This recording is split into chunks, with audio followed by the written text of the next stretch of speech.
and that was myself and Coach Nord once, and he went 3 times himself since he's been here.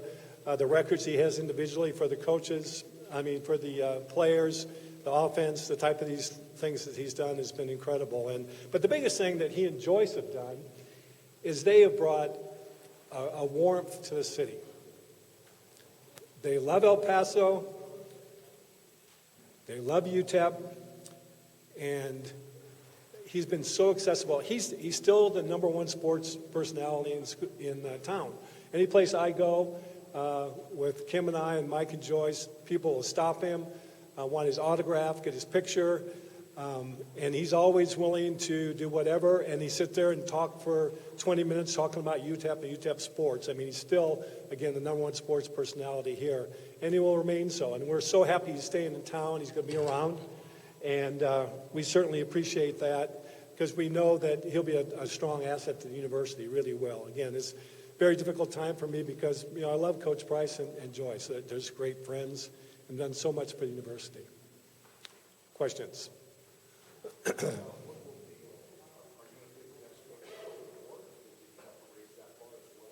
Well, we'll see. We're not ever going to break the bank to do this. We're not going to spend $2 million hiring a coach. We're not going to do that. I know a lot of coaches, and there's a lot of people that want to be head coaches and get the opportunity at a place like UTEP, including the assistants that we have. So.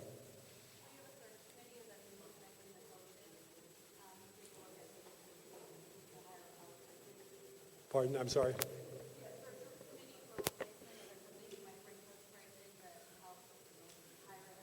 I'm the search committee.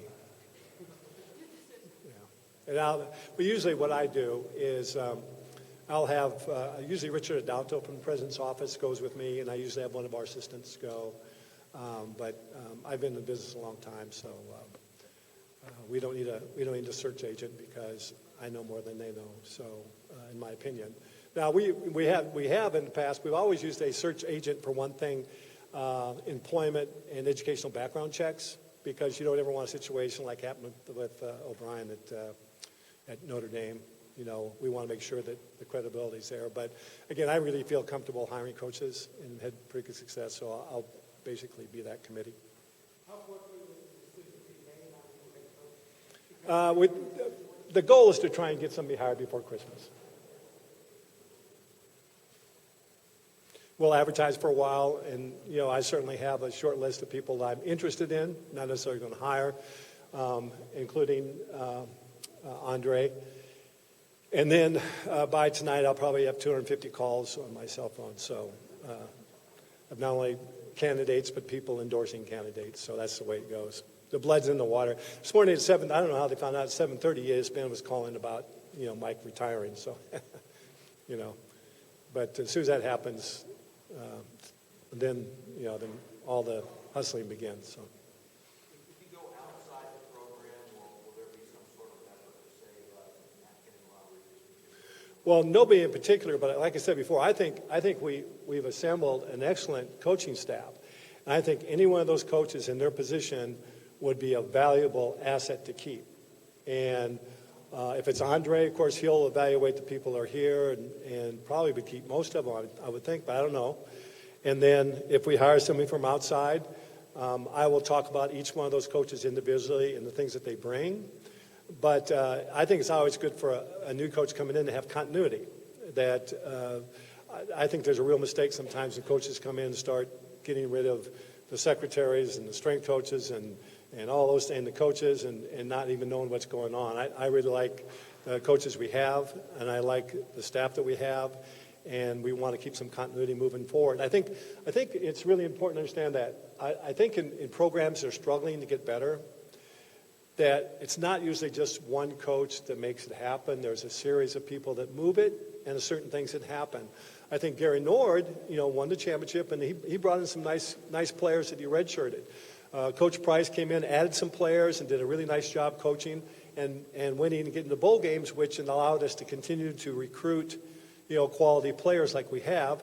Certainly the facilities that we upgraded since then Coach Nord was here, helps the process too. But I think, one coach helps the other one as they move forward in the program. And I think that's what Mike has really, really raised the bar there. And it's not a situation where you got bad coaches or anything else. We got, I think, excellent coaches. And I think that, again, we'll continue to build on what Mike and his staff has done, try to continue to move forward. And again, we're here. If you look at when he coached, I mean, in at least 3 or 4 years, we were one win away from another bowl game, and we came so close. We had some bizarre things happen at times, but we were always right there. You know, all you have to do is win 6, and we were always right there. We really were, and it's always been exciting. It's always been entertaining.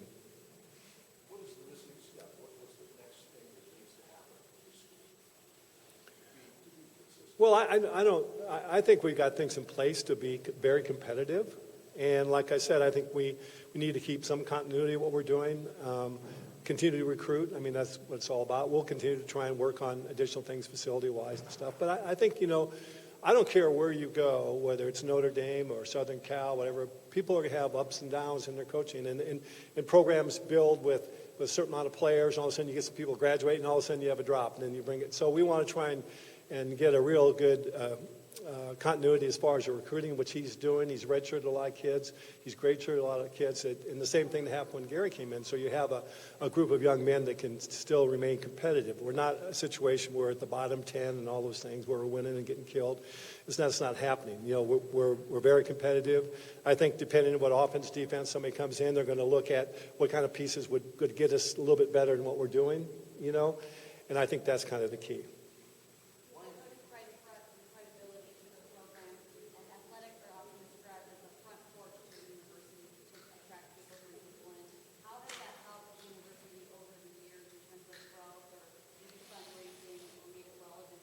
Well, instantly, when Mike was hired, there was a lot of controversy around that initially, but knowing Mike for 20 years and stuff, I knew what he was all about, and a lot of things that said what didn't happen, and really believed in him.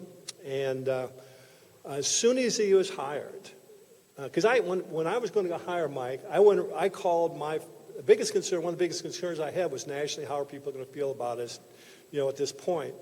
And I called all of my friends, the Ivan Mazels of the world, the people that when I was coaching at Missouri and stuff, interviewing me all the time. I said, how do you feel about Coach Price? If we hire him, how do you feel about this? And almost every one of them that had worked with Coach Price said, gosh, I hope he gets another chance. He's a great coach and we love him. And he said, you're going to get some people, some editorialists, going to take some shots, but I think he's great. And as soon as he was hired, I mean, we had ESPN was out here doing features. Dr. Natalicio never thought she'd be on ESPN Game Day, and she was. And so instantly we had credibility nationally because he was the National Coach of the Year. He went to the Rose Bowl at a place you can't get to the Rose Bowl from. I was a Washington coach, so that's what I say about Washington State. But it's very difficult to recruit there, and he brought that credibility. And he also had the relationships with those guys. I mean, it wasn't like people had to learn about Mike Price. They knew about Mike Price because of all the bowl games and stuff he had been to, and he had worked with the press. And one thing about it, too, when we hired him, he was very well accepted. He got a standing ovation for 5 minutes before we introduced him at the basketball game.